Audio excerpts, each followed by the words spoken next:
Now the next topic, sonar.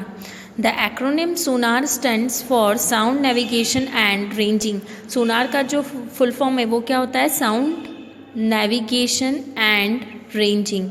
Sonar is a device that uses ultrasonic waves to measure the distance, direction and speed of underwater object. सोनार एक ऐसा device है जो ultrasonic waves का use करता है जिसकी help से अपन distance, direction और स्पीड अंडरग्राउंड या अंडर वाटर ऑब्जेक्ट को की स्पीड, डिस्टेंस और डायरेक्शन को डिटरमाइन कर सकते हैं. अब अल्ट्रासोनिक वेव्स क्या होती है?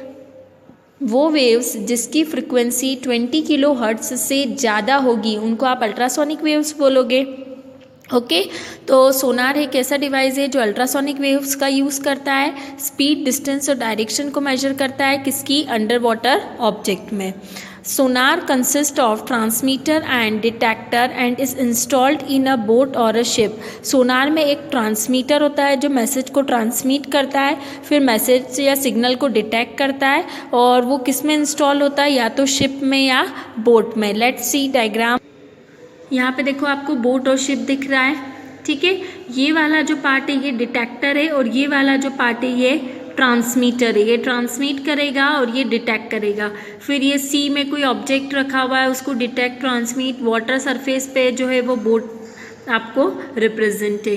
ठीक, अब आपको इसमें आगे क्या करना है? The transmitter produce and transmit ultrasonic waves. Transmitter का काम क्या है? ये जो ट्रांसमीटर लगा हुआ है ये प्रोड्यूस करेगा और ट्रांसमिट करेगा किसको? अल्ट्रासोनिक वेव्स को. This wave travel through water and after striking the object on the sea bed. ये वेव्स जो है वो कहाँ पे ट्रैवल होगी? वाटर में.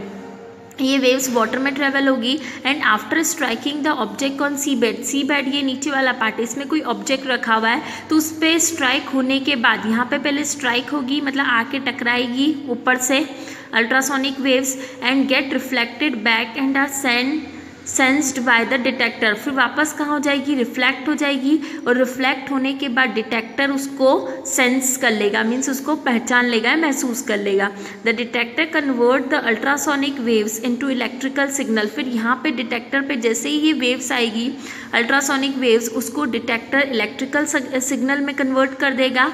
ठीक है, विच आर एप्रोप्रिएटली इंटरप्रिटेड, जिसको आप अपन इंटरप्रिटेट कर सकते. The distance of the object that reflect the sound waves can be calculated by knowing the speed of sound in water. इस प्रकार वाटर अपन किसी भी ऑब्जेक्ट की डिस्टेंस जो रिफ्लेक्ट हुई उसको कैलकुलेट कर सकते हैं यदि अपने को स्पीड पता हो तो साउंड की. कहाँ पे? वाटर में. And the time interval between the transmission and the reception of ultrasound. और टाइम यदि पता हो कि साउंड कितने इंटरवल में ट्रांसमिट हुआ और रिसेप्ट हुआ है तो अपन डिस्टेंस को कैलकुलेट कर सकते हैं क्योंकि आपने फॉर्मूला पढ़ा है speed equals to distance upon time.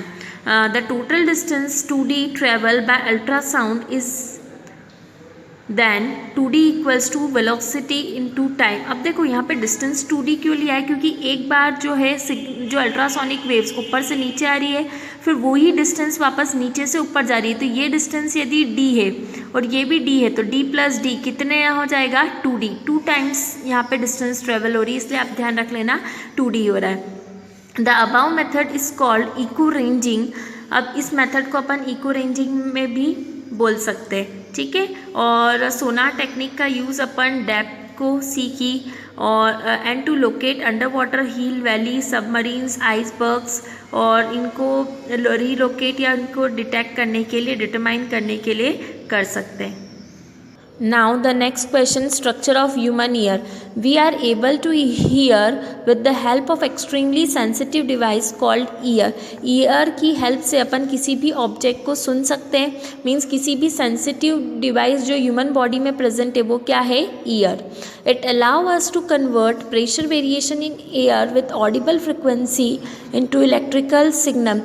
इसकी ear की help से क्या होता है? जो pressure variation होता है air में किसके साथ? ऑडिबल फ्रिक्वेंसी के साथ वो किस में कन्वर्ट हो जाता है? इलेक्ट्रिकल सिग्नल में. और वो इलेक्ट्रिकल सिग्नल कहाँ पे ट्रेवल होता है, मतलब कहाँ तक पहुँचता है? ब्रेन तक पहुँचता है with the help of auditory nerves. Via means with the help of, किसकी हेल्प से? ऑडिटरी नर्व्स की हेल्प से.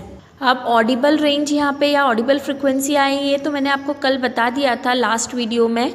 ऑडिबल फ्रिक्वेंसी जो है वो 20 हर्ट्स टू 20,000 हर्ट्स में होती है, ठीक है। The outer ear is called पिना, ये वाला जो आउटर पार्ट है ईयर का, ये वाला external appearance, it is called pinna. It collect the sound from the surrounding, ये जो एक्सटर्नल पार्ट है ये सराउंडिंग में से साउंड को कलेक्ट करेगा। The collected sound pass through the auditory canal, अब ये जो कलेक्टेड साउंड है वो कहाँ पे जाएगा, ऑडिटरी कैनल, इस पार्ट में जाएगा, ये ऑडिटरी कैनल है। At the end of auditory canal there is a thin membrane called ear drum, auditory canal के एंड में, ये ऑडिटरी कैनल है, इसके एंड में एक थिन मेम्ब्रेन है जिसको आप, ये ऑडिटरी कैनल हो रही है, इसके एंड में एक थिन मेम्ब्रेन है जिसको आप बोलोगे ईयर ड्रम, ईयर ड्रम और टेम्पेनिक मेम्ब्रेन। ये देखो टेम्पेनिक मेम्ब्रेन और ईयर ड्रम करके आपको दे रखा है, ठीक। When a compression of medium reaches the ear drum, जब भी कहीं से कंप्रेशन किसी भी मीडियम का ईयर ड्रम तक आता है तो the pressure on the outside of the membrane increases and the forces the ear drum inward. तो क्या होता है, बाहर से रीचेज द ईयर ड्रम, कोई भी कंप्रेशन यदि ईयर ड्रम पे आता है, the pressure on outside of the membrane increases, तो वो मेम्ब्रेन के बाहर एकदम से प्रेशर बढ़ जाता है और प्रेशर बढ़ने के कारण ईयर ड्रम जो है ये वाला पार्ट ये अंदर की तरफ चला जाता है, और जैसे ये पार्ट अंदर की तरफ जाता है साउंड इसमें से अंदर पास होने लगता है। आगे देखो, similarly the ear drum moves outward when a rarefaction reaches it, जैसे ही कोई रेयर फ्रैक्शन होता है, मीन्स जिसकी डेंसिटी लो है, प्रेशर लो है, तो ये ईयर ड्रम वापस कहाँ आने लगता है, बाहर की तरफ आने लगता है। The vibrations are amplified several times by 3 bones, यहाँ पे आपको 3 बोन्स मिलेगी, हैमर, एनविल और स्टैरअप। ये देखो 3 बोन्स है, हैमर, एनविल और स्टैरअप, ये 3 बोन्स आपको मिलेगी, और वो कहाँ पे प्रेजेंट है, मिडिल ईयर में। मिडिल ईयर में 3 बोन्स प्रेजेंट है, हैमर, एनविल और स्टैरअप। The middle ear transmit the amplified pressure variation received from sound to the inner ear. अब मिडिल ईयर जो भी प्रेशर वेरिएशंस को रिसीव करता है साउंड से रिलेटेड, वो कहाँ पे ट्रांसमिट करता है, इनर ईयर पे। In the inner ear the pressure variations are turn into electrical signal by cochlea. Inner ear में ये प्रेशर वेरिएशंस किस में कन्वर्ट होते हैं, इलेक्ट्रिकल सिग्नल में, किसकी हेल्प से, कॉचलिया की हेल्प से। This electrical signals are send to the brain via auditory nerves, ये इलेक्ट्रिकल सिग्नल ब्रेन तक पहुंचता है किसकी मदद से, ऑडिटरी नर्व्स की हेल्प से, और ब्रेन इस इलेक्ट्रिकल सिग्नल को इंटरप्रेट करता है एज अ साउंड, ओके।